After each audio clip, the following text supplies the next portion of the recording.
I just spent a week running augmented reality ads, and what happened was not what I expected. They didn't just edge out our regular ads, they unlocked a level of engagement I've honestly never seen, leading to a nearly 200% jump in conversions. In this video, I'm going to show you exactly how I set them up, the stunning day by day results, what it all cost, and how you can copy this same strategy, even if you think it's way out of your budget. I went into this thinking it would be a fun little experiment. I figured we'd see a small, gimmicky bump in the numbers, and that would be it. I was so wrong. This wasn't just a minor lift, it was a fundamental shift in how people were interacting with our brand. I think I stumbled upon a secret weapon that is going to be the future of digital advertising. I'm going to break down every single step from the first idea to the final, jaw dropping analytics. You're going to want to see this hook. Let's be real for a second, we're all feeling it. Ad costs are climbing, attention spans are basically non existent, and the internet is just loud. The average person sees thousands of ads every single day, and we've all developed banner blindness, where our brains just edit them out as we scroll. Studies show that a huge majority of consumers, upwards of 80% in some cases, just actively ignore or skip traditional ads. It's an attention crisis, and it's getting expensive.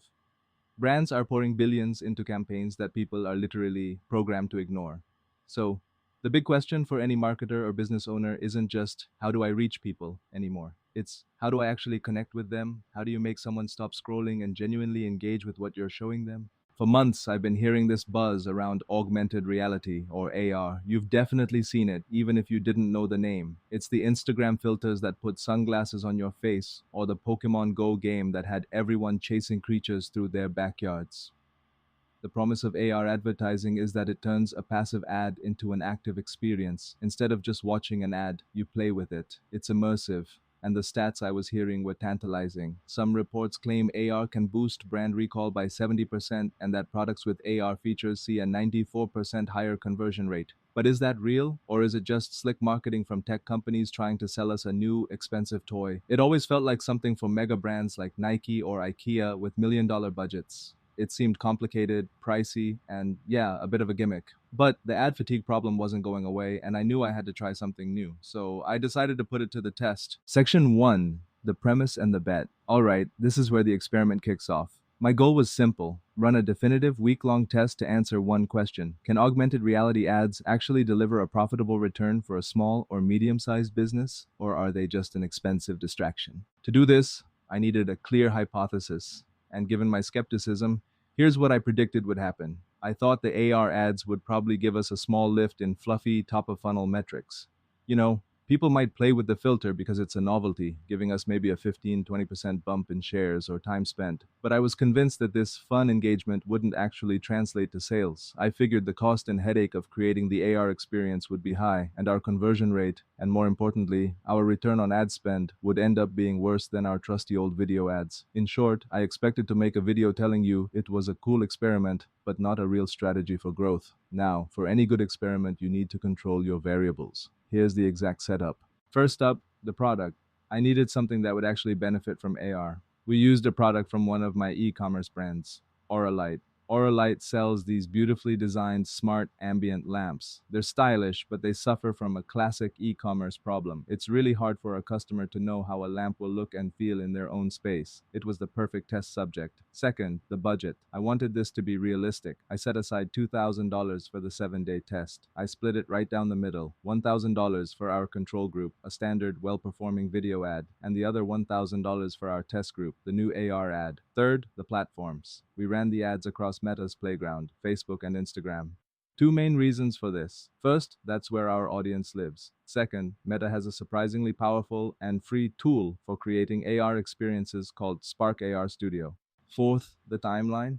The test ran for exactly 1 week, Monday to Sunday, to make sure we captured buying habits across the whole week. And finally, the most important part, the metrics. I tracked everything. For both campaigns, I watched the usual suspects: cost per click, CPC, click-through rate, CTR, and the metrics that pay the bills: add to carts, conversion rate, and the holy grail, return on ad spend, ROAS. But for the AR ad, I added a new layer of metrics: engagement rate, which includes shares of the filter itself, and maybe the most interesting one of all, average session duration, how long people were actually spending inside the AR experience. The bet was on. My hypothesis was on the table, and I was fully ready to come back here in a week and tell you that AR ads, while cool, just weren't worth the cash. We had a classic showdown on our hands, the dependable veteran versus the flashy rookie.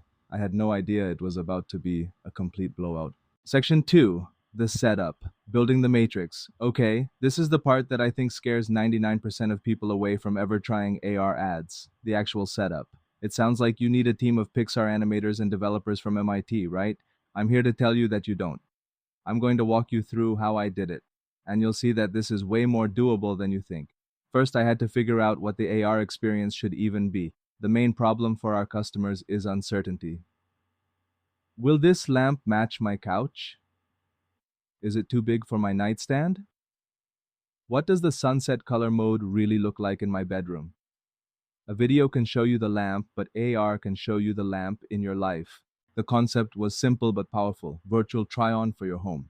We'd create a filter that let people place a realistic 3D model of our lamp anywhere in their space using their phone's camera, but we didn't stop there. We added interactive buttons so they could switch between the lamp's most popular color modes, from warm white to a vibrant blue. This wasn't just about looking, it was about playing and personalizing. This little gamified element is key, as it's proven to skyrocket the time users spend with an experience. Now for the techie part. The heart of any AR ad is a 3D model of your product. If you're a brand, you might be able to get this from your manufacturer. If not, this is your first small investment. We hopped on Fiverr and paid a 3D artist about $150 for a high-quality, optimized 3D model of our lamp. This step is critical. The model has to look real, but also be simple enough to load fast on a phone. With the 3D model ready, it was time to dive into Meta's Spark AR Studio. And I'll be honest, opening that software for the first time felt like sitting in the cockpit of a spaceship. Panels, nodes, viewports. It was a lot, but like any new skill, you just have to start. I spent a few hours glued to YouTube tutorials and Meta's own learning guides. The Spark AR community is huge, and there's a tutorial for pretty much anything you can think of. Here's the simple version of how it worked. First, I imported our 3D lamp into a new project. To make it appear in the real world, I used a plane tracker, which is a fancy way of saying the software finds a flat surface like a floor or a table and sticks the object to it. Getting the lamp to look life-sized and properly grounded took a bit of tweaking.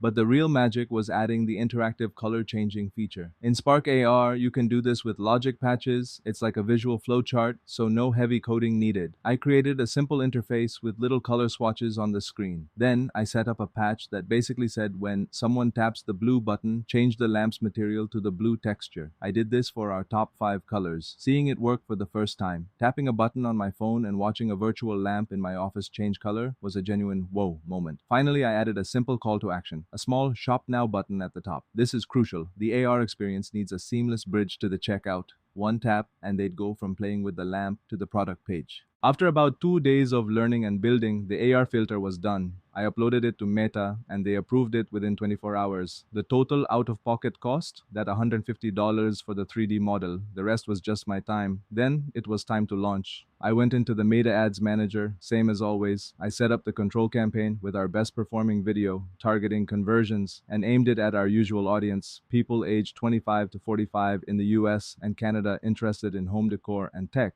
I set the $1,000 budget to run for 7 days. Next, I created the AR ad campaign. The setup is almost identical. You set your budget, schedule, and targeting. The only real difference is under the ad creative, you select AR experience instead of uploading a video. I chose the filter we just built and made sure the audience and budget were identical to the control group for a fair apples-to-apples fight. With both campaigns ready to go live on Monday morning, all I could do was wait. I had my spreadsheets open and a heavy dose of skepticism. I just spent 2 days and $150 on what I still suspected was a very fancy gimmick. In less than 24 hours, the first data would come in, and I'd start to see just how wrong I was. Section 3, the journey. Riding the roller coaster day. 1 and 2, the slow start and the seeds of doubt. The campaigns went live at 9 a.m. Monday morning, and for the first 48 hours, my hypothesis felt depressingly spot on. I was refreshing the ads manager like a crazy person, and the story was not looking good for Team AR. Our video ad, the control group, started chugging along just as expected. Clicks were coming in, we got a few add to carts, and the costs were normal, predictable, reliable. It was doing its job.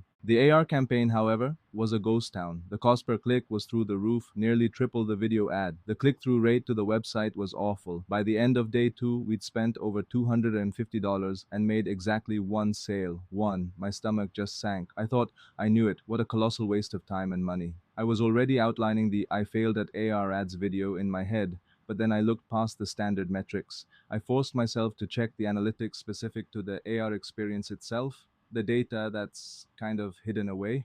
And that's where I saw the first hint of something different. A metric called lens activations was climbing, and more importantly, the average session duration was 22 seconds. That number stopped me cold. Our average watch time on the video ad was about 4 seconds before someone scrolled away. In the world of social media, 22 seconds is an eternity. And then I saw the shares. We had a few dozen. People weren't clicking to the website, but they were sending the filter to their friends. They were saving it. This was a totally different kind of behavior. It wasn't the click and buy action I was used to, but it was deep engagement. I was still deep in the red, my ROAS was a joke, but that 22-second number was just enough to keep me from pulling the plug. Day 3 and 4. The turning point, day 3, is when the ground started to shake. I woke up, opened the dashboard, and literally did a double take. The numbers were changing, and fast. The ad algorithm had spent 2 days learning and had finally found its people, the players, the ones who didn't just glance but who actually opened the experience and engaged. The cost per click on the AR ad started to plummet as Meta's AI figured out who to show it to, but the real story was in the AR metrics. The average session duration had jumped to 45 seconds. Think about that. People were voluntarily spending almost a minute of their day with our ad. The shares had exploded from a few dozen to thousands, and this is when the magic of user-generated content kicked in. I started searching for our filter on Instagram stories, and what I found blew my mind. People were posting videos using our filter. A woman in Texas was showing her followers how the lamp looked on her nightstand, asking them if she should buy it. A design student in California was using it in a project. Every one of these stories was a free, authentic endorsement of our product to their personal network. This was the earned media you read about in marketing textbooks, happening in real time. And then the sales started to follow. We went from one sale in 2 days to 15 sales on day 3 alone. On day 4, that number doubled to over 30. People were playing with the lamp, finding a color they loved, picturing it in their space, and then confidently clicking Shop Now and buying. The uncertainty that usually kills conversion for home decor was being systematically erased by the AR experience. My skepticism was quickly being replaced by wide-eyed excitement. Day 5 and 6. The avalanche. By day 5, the trickle had become a flood. The AR campaign was now so far ahead of the video ad, it was almost comical. The video ad was still doing its thing, bringing in a respectable 2x return, which I would have been happy with any other week. But the AR ad was on another planet. It was pulling in a 4x, then a 5x ROAS. I dove back into the analytics, and the story was crystal clear. While the direct click-through rate from the ad was still a bit lower than the videos, the quality of that traffic was insanely high. The conversion rate for users who came to our site from the AR experience was a staggering 18%. Our site-wide average is around 2%. These weren't just leads. They were super hot, self-qualified buyers. They had already mentally placed the product in their home. Research suggests that AR can increase conversion rates by up to 189%, and for the first time, I actually believed it. The engagement metrics were also hitting a peak. The average session duration topped out at an unbelievable 76 seconds. For reference, a common benchmark for beauty and fashion AR experiences is already high, and we were soaring past that. We had surpassed 10,000 shares of the filter. The campaign had taken on a life of its own. I spent most of day 6 just watching the sales notifications roll in with a huge grin on my face. The gimmick I was so cynical about was making more money and generating more real buzz than any campaign I had run all year. It wasn't an ad, it was a personalized showroom being accessed by thousands of people from their couches. The experiment wasn't about if AR ads worked anymore, it was about how unbelievably well they worked. The final results were going to be even crazier than I could have imagined. Section 4. The climax. The final results. Alright, after 7 days, the experiment was over. I stopped the campaigns and laid out all the data side by side. This is the moment of truth, the tale of the tape, our classic video ad versus the new challenger, the AR experience. The results didn't just surprise me, they're going to fundamentally change how I advertise from now on. Let's break it down. First, the big number. Each campaign had a $1,000 budget. Our control video ad spent its grand and brought in $2,120 in revenue. That's a 2.12x return on ad spend. And honestly, that's a solid result. Any normal week, that's a win. But then you look at the AR ad, it also spent its $1,000 and it generated $5,430 in revenue. That is a 5.43x ROAS. It didn't just beat the video ad, it more than doubled its performance on the only metric that really matters. But the why is the really interesting part. Let's dig into three key areas: engagement, conversions, and what I'm calling the AR X factor. Metric 1, engagement, the attention war. Our video ad performed as you'd expect. A click-through rate CTR of 1.2% and an average watch time of a measly 3.5 seconds. People saw it, a few clicked, most kept scrolling. The AR ad tells a totally different story. The click-through rate to open the experience was a bit higher at 1.8%. But that's not the mind-blowing number. We had over 15,000 lens activations, and the average time spent interacting with the ad was a jaw-dropping 68 seconds. That's not a glance, that's a dedicated moment of focused attention. While the video ad was fighting for 3 seconds, the AR ad was earning over a minute. And the virality? The video ad was shared 87 times. The AR filter? Over 12,000 times. That's the difference between an ad you're shown and an experience you want to share. Metric 2, conversions, from play to purchase. This is where the money is. The video ad drove about 2,000 clicks to the website, resulting in 42 sales. That's a 2.1% conversion rate. Again, solid. But the AR ad is just wild. We can track traffic from two sources: people who clicked the ad straight to the site and people who went into the AR experience first. That traffic from inside the AR experience was pure gold. We only got about 820 clicks from that source, but those 820 clicks resulted in 108 sales.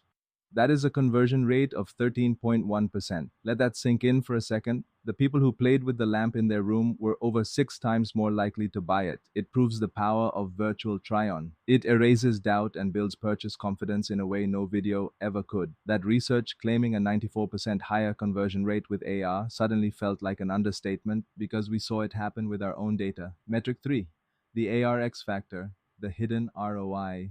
This is the return that doesn't show up in the ads manager. First, user-generated content. We tracked hundreds of public Instagram and Facebook stories featuring our filter. These are authentic, free, peer-to-peer recommendations. We basically turned 12,000 people into micro-influencers for our brand. The value from that alone was likely worth thousands. Second is the impact on brand memory and returns. Studies show AR creates a much stronger emotional connection, which enhances memory retention. We weren't just another ad, we were a cool thing they did. On top of that, because customers could see the product to scale in their own home, their expectations were set perfectly. Industry data suggests this can slash product returns by as much as 25-40%. For an e-commerce brand, that's a massive hit to the bottom line. So when you look at the whole picture, it's not just that a 5.43x ROAS crushed a 2.112x. The AR ad also built a library of social proof, generated huge organic reach, and will likely save us money on returns down the line. The video ad did its job. The AR ad built a foundation for growth. CTA. Okay, I have to just pause here. We're deep in the numbers, but the most important takeaways are still coming. If you're getting value from this breakdown and you want to see more real-world experiments where I put my own money on the line to find what actually works, do me a huge favor and hit that subscribe button and turn on notifications. It's a tiny click for you, but it makes a huge difference and tells me you want more deep dives just like this one. All right, let's get into the final analysis. Section 5. The analysis and takeaways. Was it worth it? So, after all that, back to the big question. Was it worth it? The answer is a massive absolute 100% yes. It wasn't just worth it because it made money. It was worth it because it showed me a more engaging, more effective, and frankly, more human way to advertise. I went in expecting a gimmick and I came out with a core piece of our future marketing strategy. But it's important to understand why it worked so well. It's not just the flashy tech, it's the psychology behind it. First, it solves the imagination gap. When you're selling a physical product online, you're asking your customer to do a ton of guesswork. You're asking them to imagine the size, the color, how it will fit into their life. The AR ad didn't just show them the lamp, it let them bring the lamp home virtually. It removed the biggest point of friction in the buying process, which is why that conversion rate was astronomical. Second, it's an experience, not an interruption.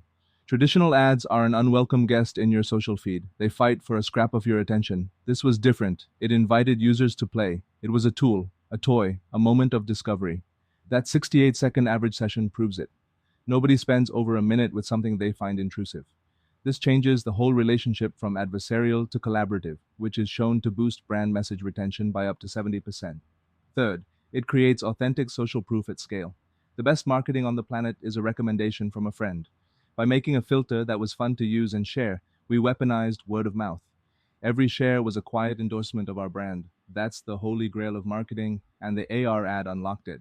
So, how can you do this? You might be thinking that this is great, but I don't have the time or the skills. It's more accessible than you think. Here are my 4 key takeaways for anyone looking to get started. Takeaway number one: start small with accessible tools. You do not need a huge budget. My only hard cost was $150 for a 3D model. The software, Meta's Spark AR, is completely free. So are the tools for Snapchat, Lens Studio, and TikTok, Effect House. Don't try to build a video game on your first go. Start simple.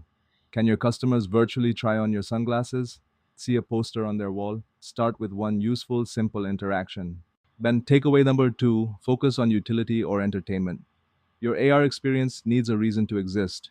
It has to either provide real utility, like helping a customer make a better decision, or it has to be genuinely entertaining and shareable.